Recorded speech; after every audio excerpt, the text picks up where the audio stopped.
ಒಂದು ಹೇಳೋದು ಆ್ಯಕ್ಷನ್ ಬಗ್ಗೆ ನಾನು ಹೇಳ್ಬೇಕಾಗುತ್ತಿಲ್ಲಿ. ಟೋಟಲ್ ಇಲ್ಲಿ 5 ಫೈಟ್ ಇದೆ, 4 ದೊಡ್ಡ ಫೈಟ್, ಇನ್ನೊಂದು ಚಿಕ್ಕದು ಸ್ಮಾಲ್ ಫೈಟು. ಇದು ನನಗೇನು ಕೊರತೆ ಏನಿಲ್ಲ. ಟೋಟಲ್ ನಾನೊಂದು 70 ಸಿನಿಮಾ ಮಾಡಿದ್ದೀನಿ. 70 ಸಿನಿಮಾದಲ್ಲಿ ಇದೊಂದು ದೊಡ್ಡ ಅನುಭವ. ಯಾಕಂದರೆ ಈ ಸಿನಿಮಾದಲ್ಲಿ ಡೈರೆಕ್ಟ್ರು ಎಷ್ಟು ಬೇಕೋ ಅಷ್ಟು ಸಪೋರ್ಟ್ ಮಾಡಿದ್ದಾರೆ. ನನಗೆ ಯಾವುದೇ ಕೊರತೆ ಇಲ್ಲದೇ ಸಪೋರ್ಟ್ ಮಾಡಿದರು. ಎಷ್ಟು ಡೇಸ್ ಬೇಕೋ ಅಷ್ಟು ಮಾಡಿ, ಎಷ್ಟು ಬೇಕೋ ಅಷ್ಟು ಟೈಮ್ ತೊಗೊಂಡು ಮಾಡಿ ಮಾಸ್ಟರ್. ಅಷ್ಟು ಅವ್ರು ಸಪೋರ್ಟ್ ಮಾಡಿದ್ರಿಂದ ನಾನು ಇಷ್ಟು ಕೆಲಸ ಮಾಡಿದ್ದೀನಿ. ಅದ್ಭುತ ಬಂದಿದೆ. 4 ಫೈಟ್, ಟೋಟಲ್ 5 ಫೈಟು. ಮತ್ತು ಅಭಿ ನನಗೆ ಇನ್ನು ಮಾತಾಡೋಂಗಿಲ್ಲ. ಅವ್ರು ಹೇಳಿದ ಶಾರ್ಟ್ ಎಲ್ಲ ಚೆನ್ನಾಗಿ ಮಾಡ್ತಾಯಿದ್ರು. ಯಾಕಂದರೆ ಆಲ್ರೆಡಿ ಅವರೆಲ್ಲ ಆ್ಯಕ್ಷನ್ ಎಲ್ಲ ಕಲ್ತಿದ್ದಾರೆ. 1-2-3 ವರ್ಷ ಆ್ಯಕ್ಷನ್ ಕಲ್ತಿದ್ದಾರೆ ಮಕ್ಕಳು ಕೂಡದಲ್ಲಿ. ನಾನು ಹೋಗಿ ನೋಡ್ತಾಯಿದ್ದೆ ಆ್ಯಕ್ಷನ್ ಮಾಡೋದೆಲ್ಲ ಚೆನ್ನಾಗಿ ಮಾಡ್ತಾಯಿದ್ರು. ಅದನ್ನ ನನಗೆ ತುಂಬ ಈಸಿ ಆಗೋಯ್ತು ಆ್ಯಕ್ಷನ್ ಬಗ್ಗೆ. ಮತ್ತು ನಮ್ಮ ಡೈರೆಕ್ಟ್ರ್ ಬಗ್ಗೆ ಇನ್ನೂ ಹೇಳಬೇಕಂದ್ರೆ ಅವ್ರ ಸಪೋರ್ಟ್ ಇಲ್ಲ, ಆದರೆ ತುಂಬ ಫೈರ್ ಇದೆ ಅವ್ರ ಹತ್ರ. ತುಂಬ ಈ ಸಿನಿಮಾ ಏನನ್ನ ಅದೊಂದು ಹೇಳೋಕ್ಕಾಗಲ್ಲ. ಇದು ನೋಡೋಕ್ಕೆ ಇಷ್ಟೇ ಸಿನಿಮಾ ಅದು. ಆದರೆ ಈ ಸಿನಿಮಾ ದೊಡ್ಡ ಸಿನಿಮಾ ಇದೆ. ಆ್ಯಕ್ಚುಲಿ ಹೇಳ್ಬೇಕಂದ್ರೆ ತುಂಬ ಸೆಟ್ಟುಗಳು ಹಾಕಿ ಮಾಡಿರೋದು. ಚಿಕ್ಕ ಸಿನಿಮಾ ಅಂತಲ್ಲ, ಇದು ದೊಡ್ಡ ಸಿನಿಮಾನ. ಇದು ಯಾವ ದೊಡ್ಡ ಸಿನಿಮಾಗೂ ಇದು ಲೆವೆಲ್ಲು ಕೊಡುತ್ತಿದ್ದು, ಒಳ್ಳೆ ಲೆವೆಲ್ ಕೊಡುತ್ತೆ. ದೊಡ್ಡ ಸಿನಿಮಾನೇ ಆ್ಯಕ್ಚುಲಿ. ಎಲ್ಲ ಥರದ್ದು ಸೆಟ್ ಹಾಕಿ ಮಾಡಿರೋದು. ಮತ್ತು ಇಲ್ಲಿ ಇದರಲ್ಲಿ ಮಾಡೋವಂಥ ಆರ್ಟಿಸ್ಟ್ ಆಗಲಿ ಎಲ್ಲರೂ ಕಷ್ಟ ಬಿದ್ದು ಮಾಡಿದ್ದಾರೆ. ಈ ಸಿನಿಮಾ ಹೊಸ ತಂಡ ಅಂತಲ್ಲ, ಎಲ್ಲ ಅನುಭವಿರೋರೆ, ಚೆನ್ನಾಗಿ ಮಾಡಿದ್ದಾರೆ. ನಾನು ಹೇಳೋಕ್ಕೆ ಇಷ್ಟಪಡ್ತೀನಿ, ಇದು ಸಿನಿಮಾ ಒಳ್ಳೆ ಒಂದು ರೇಂಜಲ್ಲ, ದೊಡ್ಡ ರೇಂಜಿಗೆ ಆಗುತ್ತೆ ಅಂತ ನಾನು ಆಸೆ ಪಡ್ತಾ ಇದ್ದೀನಿ. ಹೇಳ್ತಾ ಇದ್ದೀನಿ, ಒಳ್ಳೆ ಸಿನಿಮಾ ಆಗುತ್ತಿದ್ದು, ದೊಡ್ಡ ಸಿನಿಮಾ ಆಗುತ್ತೆ ಅಂತ ನನ್ನ ಆಸೆ. ಈ ಅಚ್ಚೆ ಸಿನಿಮಾದಲ್ಲಿ ನೀವು ನೋಡಿರ್ಬೋದು, ಒಬ್ಬರು ಇಷ್ಟು ಟೆಕ್ನಿಷಿಯನ್ಸಲ್ಲಿ ಇಷ್ಟು ಆರ್ಟಿಸ್ಟಲ್ಲಿ ಒಬ್ಬರನ್ನ ಮಿಸ್ ಮಾಡ್ಕೊಂಡಿದ್ದೀವಿ. ಒಬ್ಬರು ಶಂಕರ್ ಅಂತ ಆರ್ಟ್ ಡೈರೆಕ್ಟ್ರು. ಅವ್ರು ಎಷ್ಟು ಕಷ್ಟಪಟ್ಟಿದ್ರು ಅಂತ ನಮಗೆ ಟೀಮ್ಗೂ ಗೊತ್ತು. ಇಡೀ ನಾವು ವರ್ಕ್ ಮಾಡ್ತಾ ಇದ್ದೀವಲ್ಲ, ಒಂದು ಶಿವನ್ ಸ್ಟ್ಯಾಚು ಮಾಡೋಕ್ಕಾಗಲಿ, ಆ ಸರ್ಕಲ್ನ ಗ್ರೌಂಡ್ ಮಾಡೋಕ್ಕಾಗಲಿ, ಪ್ರತಿಯೊಂದರಲ್ಲೂ ಕೂಡ ಅವರ ರಾತ್ರಿಗೂ ಬೆಳಗ್ಗೆ ಅನ್ನೋದು ನೋಡಿದೆ ಅವರಿದ್ರು. ಅವರೊಬ್ಬರು ಮಿಸ್ ಆಗಿಬಿಟ್ಟಿದ್ದಾರೆ. ಸೊ ಅದು ಫೀಲ್ ಆಗ್ತಾ ಇದೆ. ಆ ವಿಚಾರವಾಗಿ ಹೇಳ್ಬೇಕಂದ್ರೆ ಮಿಕ್ಕಿದ್ದು ಸಾಂಗ್ ಬಗ್ಗೆ ಹೇಳ್ಬೇಕಂದ್ರೆ ತುಂಬ ಚೆನ್ನಾಗಿ ಮಾಡಿದ್ದಾರೆ ಸರ್ ನಮ್ಮ ಮ್ಯೂಸಿಕ್ ಡೈರೆಕ್ಟರ್ ವಿವೇಕ್ ಸರ್. ಅದಕ್ಕೆ ತಕ್ಕಂತೆ ಸಾಥ್ ಕೊಟ್ಟಂಥ ನಮ್ಮ ನಿರ್ದೇಶಕರು ಯಶೋಧರ್ ಸರ್. ಮಾಸ್ಟರ್ ಮಾಡಿ ನಾನಿದ್ದೀನಿ ಸಪೋರ್ಟಿಂಗ್ ಆ ರೇಂಜ್ಗೆ ಕವರ್ ಮಾಡಿದ್ದಾರೆ. ಪ್ರತಿಯೊಂದು ಮೂಮೆಂಟ್ಸ್ ಆಗ್ಬೋದು, ಪ್ರತಿಯೊಂದು ಫ್ರೇಮಿಂಗ್ ಆಗ್ಬೋದು, ನಮ್ಮ ಜೊತೆಗೆ ಫೈಟ್ ಕೂಡ ಇದ್ದು ಆ ಫೈಟ್ಗೆ ನಮ್ಮ ಬಂಡೆ ಸರ್ ಕೂಡ ಮಾಸ್ಟರ್ ಈ ಥರ ಇಬ್ಬರಲ್ಲೂ ಒಂದು ಕೋಆರ್ಡಿನೇಷನ್ ಮಾಡಿಕೊಂಡು ಇಬ್ಬರು ಕಾಂಬಿನೇಷನಲ್ಲಿ ಸಾಂಗು ಮುಗ್ದಿದೆ ಹೊರತು ಒಂದು ಟೀಮ್ ವರ್ಕ್ ನಮ್ಮಲ್ಲಿ ತುಂಬ ಚೆನ್ನಾಗಿ ಬಂದಿದೆ. ಸೊ ನಿಮ್ಮ ಪ್ರೋತ್ಸಾಹ ಬೇಕು, ನಿಮ್ಮ ಸಪೋರ್ಟ್ ಬೇಕು. ಅಚ್ಚೆ ಸಿನಿಮಾ 2 ಅಕ್ಷರದಲ್ಲಿ ಚಿಕ್ಕದಾಗಿದೆ, ಬಟ್ ಸಿನಿಮಾ ದೊಡ್ಡದಾಗಿದೆ. ಅದು ಡೈರೆಕ್ಟ್ ಯಾರಿಗೂ ಬಿಟ್ಕೊಡ್ತಾ ಇಲ್ಲ, ನಮಗೂ ಬಿಟ್ಕೊಟ್ಟಿಲ್ಲ. ಇದು ಆಲ್ಮೋಸ್ಟ್ ಗೊತ್ತಿರುವಂಥ ವಿಷಯ ನಮ್ಮ ಟೀಮಲ್ಲಿ. ಸೊ ಸರ್ಪ್ರೈಸ್ ಆಗಿಟ್ಟಿದ್ದಾರೆ. ಖಂಡಿತ ನಿಮ್ಮ ಪ್ರೋತ್ಸಾಹದಿಂದ ಸಿನಿಮಾನ ಗೆಲ್ಸ್ಕೊಳ್ಬೇಕು ಅನ್ನೋದಕ್ಕೆ ಹೇಳ್ತಾ ಇದ್ದೀನಿ. Thank you sir, thank you so much sir. ಹೇಳಿ ಸರ್. ಸರ್ ಅವ್ರಿಗೆ ಸ್ವಲ್ಪ ಹೆಲ್ತ್ ಇಶ್ಯೂ ಆಗಿತ್ತು ಸರ್. ತುಂಬ ಚೆನ್ನಾಗಿ ಸೆಟ್ ಹಾಕಿದ್ರು, ಸಿನಿಮಾ ಪೂರ್ತಿ ಕಷ್ಟಪಟ್ಟಿದ್ರು. ಆ್ಯಕ್ಚುಲಿ ನಾವು ಜೊತೆಲಿದ್ವಿ, ಟೀಮ್ ವರ್ಕ್ ಮಾಡ್ತಾ ಇದ್ವಿ. ಆ ಶಿವನ್ ಸ್ಟ್ಯಾಚು ಮಾಡೋದಕ್ಕೆ 1 ತಿಂಗಳಲ್ಲ 2 ತಿಂಗಳಲ್ಲ ಸುಮಾರು ಜನದಿಂದ ಕರೆಸಿ ನಮ್ಮ ಅದಕ್ಕೆ ಡೈರೆಕ್ಟರ್ ಸಪೋರ್ಟ್ ಮಾಡಿ, ಪ್ರೊಡ್ಯೂಸರ್ ಸಪೋರ್ಟ್ ಮಾಡಿ, ಖಂಡಿತವಾಗ್ಲು ಆ ಸ್ಟ್ಯಾಚುಗೋಸ್ಕರ ಅಲ್ಲೇ ಕಾಯ್ಕೊಂಡು ಮಲಗಿದ್ದು ಮಾಡಿಸ್ತಾ ಇದ್ರು ಸರ್. ಮಳೆ ಗಾಳಿ ಅಂದೆ ಕೂಡ ಅದನ್ನ ಸ್ಟ್ಯಾಚು, ದೊಡ್ಡ ಸ್ಟ್ಯಾಚು ರೆಡಿ ಮಾಡಿಸಿದ್ವಿ. ಅದಕ್ಕೆ ಆದಂಥ ಜೂನಿಯರ್ಸು, ಡ್ಯಾನ್ಸರ್ಸು ತುಂಬ ಸಪೋರ್ಟಿವ್ ಆಗಿದೆ. ಅದೊಂದು ಸಾಂಗಲ್ಲಿ ಗೊತ್ತಾಗುತ್ತೆ ಅಚ್ಚೆ ಸಿನಿಮಾ ಏನು ಅನ್ನೋದು. ಅದು ಜಸ್ಟ್ ಏನಂತಾರೆ, ಚಿಕ್ಕದಾಗ ಒಂದು ಕಂಟೆಂಟ್ ಕೊಟ್ಟಿದ್ದಾರೆ ಅಷ್ಟೇ, ಅದು ವಿಜುವಲ್ಸ್ ಬೇರೆ ಇದೆ ಸರ್. ಟೈಟಲ್ ಕ್ಯಾಚಿ ಇತ್ತು. ಸೊ ಫಸ್ಟ್ ಥಿಂಗೆ ನಾನು, ಆಮೇಲೆ ಡೈರೆಕ್ಟರು ಫಸ್ಟ್ ಮೀಟಲ್ಲೇನೆ ಅವ್ರು ತುಂಬ ಕ್ಲಿಯರ್ ಆಗಿದ್ರು, ನನಗೆ ಇಷ್ಟೇ ಬೇಕು, ಹಿಂಗೆ ಬೇಕು. ಡಿಸ್ಕಷನ್ ಅನ್ನೋದು ಎಷ್ಟು ಬೇಕಿತ್ತೋ ಅಷ್ಟೇ ಆಗಿ ಇಮಿಡಿಯೇಟ್ ಆಗಿ. ಸೊ ಕಂಪೋಸಿಂಗ್ ಹತ್ತಿರ ಜಸ್ಟ್ 3 to 4 days ಅಷ್ಟೇ ಮಾಡಿದ್ದು. 3 to 4 days ಸಾಂಗ್ಸ್ ಎಲ್ಲ ರೆಡಿ ಇತ್ತು. ಅದಾದಮೇಲೆ shooting because of sets and everything ಸ್ವಲ್ಪ ಟೈಮ್ ತೊಗೊಂಡು ಇವತ್ತು ನಿಮ್ಮ ಮುಂದೆ ಸಾಂಗ್ ತಂದಿದ್ದೀವಿ. ಹೇಗಿದೆ ಅಂತ ನೀವೆಲ್ಲ ಹೇಳಿ, ನಿಮ್ಮ ಸಪೋರ್ಟ್ ಇರಲಿ. ನಾನು ಡೈರೆಕ್ಟರ್ ಸರ್ನ ಮೀಟ್ ಮಾಡಿದಾಗ ಡೌಟ್ ಇತ್ತು ನನಗೆ. ಈ ಸಿನಿಮಾ ಹೀರೋ ನೋಡಿದ್ರೆ ಅಷ್ಟೊಂದು ಹೈಟ್ ಇದ್ದಾರೆ, ನಾನೊಂದು 4 ಇಂಚ್ ಸ್ಲಿಪ್ಪರ್ ಹಾಕಿದ್ರು ಮ್ಯಾಚ್ ಆಗಲ್ಲ, ನನಗೆ ಸಿಗುತ್ತೋ ಇಲ್ವೋ ಗೊತ್ತಿಲ್ಲ ಅಂತ ಮೀಟಿಂಗ್ ಮುಗಿಸ್ಕೊಂಡು ಡೌಟಲ್ಲೇ ಬಂದೆ ಮನೆಗೆ. ಸೊ ಆಮೇಲೆ ಸ್ವಲ್ಪ ದಿನ ಆದಮೇಲೆ ಸರ್ ಓಕೆ ಅಂತ ಹೇಳಿದ್ರು. ನಾನು ನಮ್ಮ ಚಿತ್ರದಲ್ಲಿ ಸಂಸ್ಕೃತಿ ಅಂತ ಒಂದು ಬಬ್ಲಿ ಕ್ಯಾರೆಕ್ಟರ್ ಮಾಡಿದ್ದೀನಿ. ನಂಗೆ ತುಂಬ ಇಷ್ಟ ಆಗಿದೆ. ಎಲ್ಲ ಶೆಡ್ಯೂಲಲ್ಲೂ ತುಂಬ ಎಂಜಾಯ್ ಮಾಡ್ಕೊಂಡು ಮಾಡಿದ್ದೀವಿ. ನನ್ನ ಕೋ ಆರ್ಟಿಸ್ಟ್ ಅಭಿಮನ್ಯು ಸರ್ ಆಗಿರ್ಬೋದು. ಸರ್ದು ಡೆಡಿಕೇಶನ್ ಯಾವ ಲೆವೆಲ್ಗಿದೆ ಅಭಿಮನ್ಯು ಸರ್ ಅವ್ರದ್ದು ಅಂದರೆ, ನಾನು ಆರ್ಟಿಸ್ಟ್ ಆಗಿ ಅವ್ರನ್ನ ನೋಡಿದಾಗ ತುಂಬ ಕಲಿಯೋದಿದೆ ಅಭಿ ಅವ್ರ ಹತ್ರ. ನಾನು ಎಷ್ಟೊಂದು ಡೆಡಿಕೇಟ್ ಆಗಿದ್ರು ಅವರು ಅಂದರೆ, 1 ಸೆಕೆಂಡು ಹಚ್ಚೆ ಬಿಟ್ಟು, ಅಂದರೆ ನಮ್ಮ ಸಿನಿಮಾ ಬಿಟ್ಟು ಬೇರೆ ಯೋಚನೆನೂ ಮಾಡ್ತಾ ಇರಲಿಲ್ಲ. ಬೆಳಿಗ್ಗೆ ಸೆಟ್ಟಿಗೆ ಬಂದರೆ ಫೋನ್ ಒಂದು 6ಕ್ಕೆ ಸ್ವಿಚ್ ಆಫ್ ಆಗಿದ್ರೆ ಅವ್ರದ್ದು, ಮಧ್ಯಾಹ್ನ ಊಟದ ಟೈಮಲ್ಲೂ ಕೂಡ ಅವರು ಆನ್ ಮಾಡ್ತಿರಲಿಲ್ಲ, ಮನೆಗೆ ಹೋಗೋ ಟೈಮಲ್ಲೂ ಆನ್ ಮಾಡ್ತಾ ಇರಲಿಲ್ಲ. ಬಟ್ ನಾನು ಸಿಕ್ಕಾಪಟ್ಟೆ ಮೊಬೈಲ್ ಯೂಸ್ ಮಾಡ್ತಿದ್ದೆ.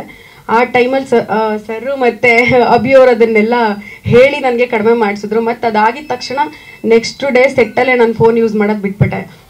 ನಮ್ಮ ಸಿನಿಮಾ ಫಸ್ಟು ಚಿಕ್ಕಮಂಗ್ಳೂರಲ್ಲಿ ಫಸ್ಟ್ ಒಂದು ಸ್ವಲ್ಪ ದಿನ ಶೂಟ್ ನಡೀತು. ಅದನ್ನು ಬಿಟ್ಟರೆ ಇಲ್ಲಿ ಬ್ಯಾಂಗ್ಳೂರಲ್ಲಿ ಸರ್ ಹೇಳ್ದಂಗೆ ತುಂಬ ಸೆಟ್ಸ್ಗಳನ್ನ ಹಾಕಿದ್ರು. ಎಲ್ಲದರಲ್ಲೂ ಅಷ್ಟೇ ನಮ್ಮ ಡೈರೆಕ್ಟರ್ ಸರ್ ಎಫರ್ಟ್ ಆಗಿರ್ಬೋದು, ಮ್ಯೂಸಿಕ್ ಅಂತೂ ತುಂಬ ಚೆನ್ನಾಗಿ ಮಾಡಿದ್ದಾರೆ ವಿವೇಕ್ ಸರು. ಎಲ್ಲ ಸಾಂಗ್ಸು ತುಂಬ ಚೆನ್ನಾಗಿ ಬಂದಿದೆ, ಬ್ಯಾಕ್ಗ್ರೌಂಡ್ ಮ್ಯೂಸಿಕ್ ಆಗಿರ್ಬೋದು. ಇಂಥ ಒಂದು ಒಳ್ಳೆ ಸಿನಿಮಾದಲ್ಲಿ ಅವಕಾಶ ಕೊಟ್ಟಿದ್ದಕ್ಕೆ ನಮ್ಮ ಇಡೀ ಚಿತ್ರತಂಡಕ್ಕೆ ನನ್ನ ಕಡೆಯಿಂದ ತುಂಬ ಹೃದಯದ ಧನ್ಯವಾದಗಳು. Thank you. ಇದೇನಂತಂದರೆ ನಮಗೊಂದು ಕನಸಿನ ಕೂಸು ಅಂತ ಹೇಳಕ್ಕೆ ಇಷ್ಟಪಡ್ತೇನೆ. ಯಾಕಂದರೆ ಎಲ್ಲರದ್ದು ತುಂಬ ಶ್ರಮ ಇದೆ. ನಾವು ಮಾಡ್ತಾ ಇದ್ದಂಥ ಕೆಲಸದಲ್ಲಿ ಒಂದೊಂದು ಮೂಮೆಂಟಲ್ಲೂ ಅಷ್ಟು ಎಂಜಾಯ್ ಮಾಡಿಕೊಂಡು ಅಷ್ಟು ಟಫ್ ಇದ್ರೂ ಆ ಕಷ್ಟನ ಖುಷಿಯಿಂದ ತೊಗೊಂಡು ಮಾಡ್ತಂಥ ಸಿನಿಮಾ ಇದು. ಈ ಕನಸಿನ ಕೂಸನ್ನು ನಿಮ್ಮ ಮುಂದೆ ಆದಷ್ಟು ಬೇಗ ತರ್ತಾ ಇದ್ದೀವಿ. ದಯವಿಟ್ಟು ಸಹಕರಿಸಿ, ಬೆಂಬಲಿಸಿ ಅಂತ ಕೇಳ್ಕೊತಾ ಇದ್ದೀನಿ. ಹಾಗೆ ಈ ಸಿನಿಮಾದಲ್ಲಿ ನನ್ನ ಹೆಸರು ಬಂದು ಸೋನಿ ಅನ್ನೋ ಕ್ಯಾರೆಕ್ಟರ್ನ ನಾನು ವಹಿಸಿದ್ದೀನಿ. ಲೈಕ್ ತುಂಬ ಪಾಶ್ ಹೀರೋಯಿನ್ ಥರ. ಸೊ ನಿಮಗೆ ಇದು ಬೇಕು ಅಂದರೆ ಇದು ಬೇಕು ಈ ರೀತಿ ಪಾತ್ರ ನನಗೆ ನನ್ನ ಡೈರೆಕ್ಟರ್ ಸರ್ ಕೊಟ್ಟಿದ್ದಾರೆ. ಸೊ ಈ ಚಿತ್ರದಲ್ಲಿ ನನಗೆ ನಟಿಸಬೇಕು ಅಂತ ಅವಕಾಶ ಮಾಡಿಕೊಟ್ಟಂಥ ನನ್ನ ಡೈರೆಕ್ಟರ್ ಸರ್ಗೆ, ನನ್ನ ಚಿತ್ರತಂಡಕ್ಕೆ ಹಾಗೂ ನನ್ನ ಪ್ರಿಯಾಗೆ ತುಂಬ ಥ್ಯಾಂಕ್ಸ್ ಹೇಳೋಕ್ಕೆ ಇಷ್ಟಪಡ್ತೀನಿ. ಕನ್ನಡ ಸಿನಿಮಾನ ದಯವಿಟ್ಟು ನೀವೆಲ್ಲ ನೋಡಿ ಪ್ರೋತ್ಸಾಹಿಸಿ ಬೆಳೆಸಿ ಅಂತ ಹೇಳೋಕ್ಕೆ ಇಷ್ಟಪಡ್ತೀನಿ. Thank you so much. So ನಮ್ಮ ಸಿನಿಮಾದಲ್ಲಿ 3 ಸಾಂಗ್ ಇದೆ. ಒಂದು ಇಂಟ್ರೊಡಕ್ಷನ್ ಸಾಂಗ್ ಇದೆ, ಹಾಗೆ ಒಂದು ಲವ್ ಸಾಂಗ್ ಇದೆ, ಅಂಡ್ ದೆನ್ ಒಂದು ಪ್ಯಾಥೋ ಸಾಂಗ್ ಇದೆ. It's not A love ಪ್ಯಾಥೋ, it's A friendship ಪ್ಯಾಥೋ. ತುಂಬ ಒಳ್ಳೆ ಸಾಂಗು, ಹಾಗೆ ತುಂಬ ಫೀಲಿಂಗ್ಸ್ ಇರೋ ಅಂಥ ಸಾಂಗು. ಯಾಕೆ ಫೀಲಿಂಗ್ಸ್ ಇದೆ ಅಂತ ನಿಮಗೆ ಸಿನಿಮಾ ನೋಡಿದ ಮೇಲೆ ಗೊತ್ತಾಗುತ್ತೆ. ಅದನ್ನು ನಾವು ಇವಾಗ ಯಾಕೆ ಲಾಂಚ್ ಮಾಡಿಲ್ಲ ಅಂದರೆ ಅದ್ರ ಒಂದು ಸಮಯ ಅಂತ ಇದೆ. ಅದು ಒಂದು ಒಳ್ಳೆ ಸಮಯದಲ್ಲಿ, ನಾವು ಸಿನಿಮಾ ಬರೋಕ್ಕೂ ಮುಂಚೆ ಒಂದು ಒಳ್ಳೆ ಸಮಯದಲ್ಲಿ ಜನಕ್ಕೆ ತಲುಪಿಸಿ, ಮತ್ತು ಅವರ ಭಾವನೆಗಳಿಂದ ನಾವು ಯೋಚನೆ ಓಕೆ ಇದು ಜನಕ್ಕೆ ರೀಚ್ ಆಗಿದೆ ಅಂತ. ಸೊ ಹಾಗಾಗಿ ನಾವು ವೆಯ್ಟ್ ಮಾಡ್ತಾ ಇದ್ದೀವಿ. ಮೊದಲನೇ ಸಾಗಾಗಿ ವಿಘ್ನೇಶ್ವರಯ್ಯ ಒಂದು ಸಾಂಗ್ನ ಇದು ಮಾಡಿದ್ದೀವಿ. ಸೊ ಇದರಲ್ಲಿ ದೇವರನ್ನ ನೆನೆಸ್ಕೊಂಡು, ಆ ವಿಘ್ನೇಶ್ವರ ಹಾಗೂ ಶಿವನ್ನ ನೆನೆಸ್ಕೊಂಡು ನಮ್ಮ ಸಿನಿಮಾ ಕಾರ್ಯಕ್ರಮನ ಇಲ್ಲಿಂದ ಶುರು ಮಾಡೋಣ ಅಂತಾನೆ ಶುರು ಮಾಡಿರೋಂಥ ಕಾರ್ಯಕ್ರಮ. ಹಾಗೆ ಈ ವಿಷಯದಲ್ಲಿ ಸೆಟ್, ಅಲ್ಲಿರುವಂಥ ಎಲ್ಲದೂ ಸೆಟ್ಟೆ. ಖಾಲಿ ಗ್ರೌಂಡಲ್ಲಿ ಜಸ್ಟ್ ಗ್ರಾಸ್ ಎಲ್ಲ ಬೆಳೆದಿರೋವಂಥ ಗ್ರೌಂಡು, ಒಂದು ಫುಲ್ಲು ಮಣ್ಣೆಲ್ಲ ತುಂಬಿಕೊಂಡು ಫುಲ್ ಒಂಥರ ಅಬಾಂಡೆಂಡ್ ಪ್ಲೇಸ್ ಥರ ಇದ್ದಂಥ ಒಂದು ಪ್ಲೇಸ್ನ ನಮ್ಮ ಶಂಕರ್ ಮಾಸ್ಟರ್ ಅವ್ರು ನಮ್ಮ ಜೊತೆ ಇಲ್ಲ. ತುಂಬ ದುಃಖದ ವಿಷಯ ಇದು. ಯಾಕೆ ಅಂದರೆ ನಮ್ಮ ಸಿನಿಮಾ ಕನಸು ಹೀಗಿದೆ ಸರ್ ಅಂತ ಅಂದಾಗ ನನಗೆ ಸಾಥ್ ಕೊಟ್ಟವರು ಶಂಕರ್ ಮಾಸ್ಟರ್. ನಾವು ಅವ್ರನ್ನ ಮಾಸ್ಟರ್ ಅಂತಾನೆ ಕರೀತಾ ಇದ್ವಿ. ಶಂಕರ್ ಮಾಸ್ಟರ್. ಹಾಗೆ ರೂಪೇಂದ್ರ ಆಚಾರ್ ಅವರು ತುಂಬ ಸಿನಿಮಾ ಮಾಡಿದ್ದಾರೆ. ಅವರು ಈ ಶಿವನ ಆಕ್ಚುಲಿ ನಮ್ಮ ಸ್ಟ್ಯಾಚ್ಯೂ ಮಾಡಿಸ್ಬೇಕಾದ್ರೆ ನಮ್ದೊಂದು ಐಡಿಯಾ ಇತ್ತು, ವಿಘ್ನೇಶ್ವರ ಮತ್ತು ಶಿವನ ಇಬ್ಬರನ್ನು ಮಿಕ್ಸ್ ಮಾಡಿ ಮಾಡ್ಸೋಣ ಅಂತ. ಸೊ ಅವಾಗ ಅವರು ರೂಪೇಂದ್ರ ಆಚಾರ್ ಅವರು ಹೇಳಿದರು, ಇಲ್ಲ ಇದು ಭಿನ್ನ ಆಗುತ್ತೆ, ಆ ಥರ ಮಾಡಬಾರ್ದು ಅಂದಾಗ, ಸೊ ಸರಿ ಸರ್ ಆಯಿತು, ನಾವು ಶಿವನ ಸ್ಟ್ಯಾಚ್ಯೂ ಹಿಡ್ಕೊಂಡು ವಿಘ್ನೇಶ್ವರನ ನೆನೆಸ್ಕೊಂಡು ಇಬ್ಬರನ್ನು ಒಟ್ಟಿಗೆ ಕಂಪೋಸ್ ಮಾಡ್ತೀವಿ ಅಂತೇಳಿ. ಸೊ ಅವರ ಒಂದು ಗೈಡೆನ್ಸ್ ಮೇಲೆ ಒಂದು ರೆಡಿಯಾದಂಥ ಸಾಂಗ್ ಇದೆ. ಹಾಗಾಗಿ ಇದರಲ್ಲಿ ಲಿರಿಕ್ಸು ಬಂದು ಕೇಳ್ತಾರೆ, ಸರ್ ಏನು ಸರ್ ವಿಘ್ನೇಶ್ವರಯ್ಯ ಅಂತ ಅಂದು ಶಿವನ್ ತೋರಿಸ್ತಾ ಇದ್ದೀರಾ ಅಂತ. ಸೊ ವಿಘ್ನೇಶ್ವರ ಅಂದರೆ ಶಿವನ್ ಅಂದರೆ ವಿಘ್ನೇಶ್ವರ, ನಮ್ಮ ಪಾಲಿ ಇದೆಲ್ಲ ದೇವರನ್ನು ಒಂದೇ ಅಂತ ಭಾವಿಸೋದು. ಸೊ ಅದರಲ್ಲಿ ಒಂದು ಪವರ್ ಇದೆ, ಅದು ಶಿವ. ಒಂದು ಜಾಣ್ಮೆ ತಾಳ್ಮೆ ಮತ್ತೆ ಒಂದು ವಿಘ್ನಗಳನ್ನೆಲ್ಲ ದೂರ ಮಾಡುವಂಥ ಪಾತ್ರ ಬರುತ್ತೆ, ಅದು ವಿಘ್ನೇಶ್ವರ. ಸೊ ಈ ಥರ ಇದೆ ಅದು. ಇನ್ನೆರಡು ಸಾಂಗ್ ಅದು ಹೇಳ್ದಾಗೆ ಮೊದಲ ಸಾರಿ ಅಂತ ಒಂದಿದೆ, ನೆಕ್ಸ್ಟ್ ಕಣ್ಣಿನ ಕಂಬನಿ ಅಂತ ಒಂದಿದೆ. ಆ್ಯಂಡ್ ದೆನ್ ಆರ್ಟ್ ಮಾಸ್ಟರ್ ಅವರು ನಮಗೆ ಹೆಚ್ಚು ಕಮ್ಮಿ ಅಂದರು 7 ಸೆಟ್ ಹಾಕಕ್ಕೆ ಜೊತೆಲಿದ್ರು. ಸೊ ಅವ್ರನ್ನ ಕಳ್ಕೊಂಡ್ಮೇಲೆ ಸ್ವಲ್ಪ ನೋವಾಯಿತು.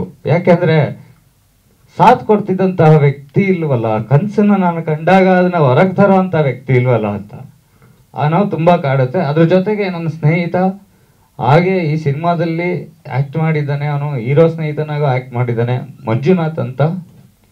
ಅವರನ್ನು ಮಿಸ್ ಮಾಡ್ಕೊಂಡಿದ್ದು ತುಂಬ ನೋವಾಗ್ತದೆ. ಸೊ ಇವೆರಡು ಮರೆಯೋಕ್ಕಾಗದೇ ಇರೋಂಥ ಘಟನೆ. ನಮ್ಮ ಸಿನಿಮಾದಲ್ಲಿ ಎಲ್ಲದೂ ಅವೇ ಸರ್. ಪ್ರತಿಯೊಂದು ದಿನ ಶೂಟಿಂಗ್ನು ಬೆಳಗ್ಗೆ ಎಂಜಾಯ್ ಮಾಡೋಕ್ಕೆ ಸ್ಟಾರ್ಟ್ ಮಾಡಿದ್ರೆ ಎಂಡ್ ತನಕ ನಾವು ಎಂಜಾಯ್ ಮಾಡ್ತಾ ಇದೀವಿ. ಬಟ್ ಈ ಎರಡು ನೋವು ಮಾತ್ರ ಯಾರಿಗೂ ಬೇಡ ಸರ್. ಒಬ್ಬ ಒಳ್ಳೆ ಸಾಥ್ ಕೊಡೋಂಥ ಗೆಳೆಯ ಅವನೇನು ಆ್ಯಕ್ಚುಲಿ ನನ್ನ ಸಿನಿಮಾ ರಂಗ ಬೇಡ ಅಂತ ಟಯರ್ಡ್ ಆಗಿ ವಾಪಸ್ ಹೋದಾಗ ಕರ್ಕೊಬಂದಂಥ ಗೆಳೆಯ ಇಲ್ಲ ಇವತ್ತು. ಕನಸು ಕಂಡಾಗ ಜೊತೆಲಿ ಸಾದಾಗಿ ಓಕೆ ನೀನ್ ಕಂಡಿರೋ ಕನಸನ್ನ ನಾನು ಮಾಡ್ತೀನಿ ಅಂತ ಹೇಳಿದಂತ ಸ್ನೇಹಿತ ಕೂಡ ಇಲ್ಲ. ಸೊ ಅವ್ರಿಬ್ರು ಕಳ್ಕೊಂಡ್ಮೇಲೆ ಅವರ ಜವಾಬ್ದಾರಿಗಳನ್ನ ನಾನೇ ತಗೊಂಡು ಈ ಸಿನಿಮಾದಲ್ಲಿ ಸೆಟ್ ವರ್ಕ್ನು ಸಹ ನಾವೇ ಮಾಡಿಸ್ಕೊಂಡಿದೀವಿ. ಎಲ್ಲ ನಾವು ಟೀಮ್ ವರ್ಕ್ ಅಂತ ಹೇಳ್ತೀನಿ. ಕೇಳ್ಬೋದು ಏನ್ ಸರ್ ಎಲ್ಲ ಕಡೆ ಹೆಸರು ಹಾಕೊಂಡಿದ್ದೀರಾ ಅಂತ. ಸರ್ ಎಲ್ಲ ಕಡೆ ಕೆಲಸ ಮಾಡಿದ್ದೀನಿ ಸರ್, ಎಲ್ಲ ಕಡೆನೂ ಕೆಲಸ ಗೊತ್ತಿದೆ, ಅದಕ್ಕೋಸ್ಕರನೇ ಡೈರೆಕ್ಷನ್ ಅನ್ನೋ ಒಂದು ಡಿಪಾರ್ಟ್ಮೆಂಟ್ನ ತಗೊಂಡಿದ್ದೀನಿ. ಸೊ ಇದರಲ್ಲಿ ಒಂದು ಕೆಲಸ ಅಲ್ಲ, 100 ಕೆಲಸ ಗೊತ್ತಿದ್ರೆ ಮಾತ್ರನೇ ಡೈರೆಕ್ಟರ್ ಆಗೋಕ್ಕಾಗೋದು. ಸೊ ಹಾಗಾಗಿ ಈ ಕೆಲಸನ ತಗೊಂಡಿದ್ವಿ. ಆ್ಯಂಡ್ ದೆನ್ ಸಿನಿಮಾ ಜರ್ನಿನ ನಾನು ಇವಾಗಲೇ ಹೇಳಿದ್ದೀನಿ. ಸೊ ವಿಲನ್ ಅದೇ ಟ್ರಯಾಂಗಲ್ ಲವ್ ಸ್ಟೋರಿ, ಅದರದ್ದು ತುಂಬ ಥೀಮ್ಸ್ ಇದೆ. ಈಗ ಲವ್, ಕಾಲೇಜ್ ಗರ್ಲ್ಸ್ ಅಥವಾ ಕಾಲೇಜ್ ಬಾಯ್ಸ್ ಹುಡುಗಿರಿಗೆ ಫಸ್ಟ್ ಟೈಮ್ ಏನಾರ ಒಂದು ಅಟ್ರಾಕ್ಷನ್ ಆದಾಗ ಅದಕ್ಕೊಂದು ಫೀಲಿಂಗ್ ಇದೆ. ಈವನ್ ಟ್ರಯಾಂಗಲ್ ಲವ್ ಸ್ಟೋರಿ ಇದೆ, ಅದೇ ಫ್ರೆಂಡ್ಶಿಪ್ ಪ್ಯಾಥೋ ಇದೆ, ದೆನ್ ಇಲ್ಲಿಗಲ್ ಆಕ್ಟಿವಿಟೀಸ್ ಇದೆ, ಸಿಸ್ಟಮ್ ಇದೆ. ಸೊ ಎಲ್ಲ ಥರ ಕಂಟೆಂಟನ್ನು ಕೊಟ್ಟಿದ್ದೀನಿ. ಹಾಗೆ ಹೇಳ್ಬೇಕಂದ್ರೆ ಪೋಸ್ಟರ್ ನೋಡಿ ಹಿಸ್ಟ್ರಿ ಇದೆ ಅಂತ. ಸರ್ ಹಿಸ್ಟ್ರಿ ಇದೆ, ಬಟ್ ಇದು ಹಿಸ್ಟ್ರಿ ಸಿನಿಮಾ ಅಲ್ಲ, ಇದು ಲೀಡ್. ನಿಮಗೆ ಒಂದು ಲೀಡ್, ಅದು ಜನಕ್ಕೆ ಒಂದು ಆಡಿಯನ್ಸ್ಗೆ ಒಂದು ಓಕೆ ಈ ಥರನೂ ಬರುತ್ತೆ, ಈ ಥರನೂ ಮಾಡ್ಬೋದು ಅನ್ನೋ ಒಂದು ಕಲ್ಪನೆ, ನನ್ನ ಕಲ್ಪನೆ, ಅದನ್ನು ನಾನು ಹೊರಗೆ ತೆಗ್ದಿದ್ದೀನಿ. ಅದರ ಒಂದು ಮೊದಲ ಲುಕ್ಕು ಆ ಪೋಸ್ಟರು. ಸೊ ಅಂಡ್ ದೆನ್ ಅದರ ನಮ್ಮ ಸಿನಿಮಾದ ಮೊದಲ ಹೆಜ್ಜೆ ಈ ಆಡಿಯೋ ಸರ್. ಇನ್ನೂ ಏನಾರ ಕೇಳೋದಿದೆ ಕೇಳ್ಬಿಡಿ.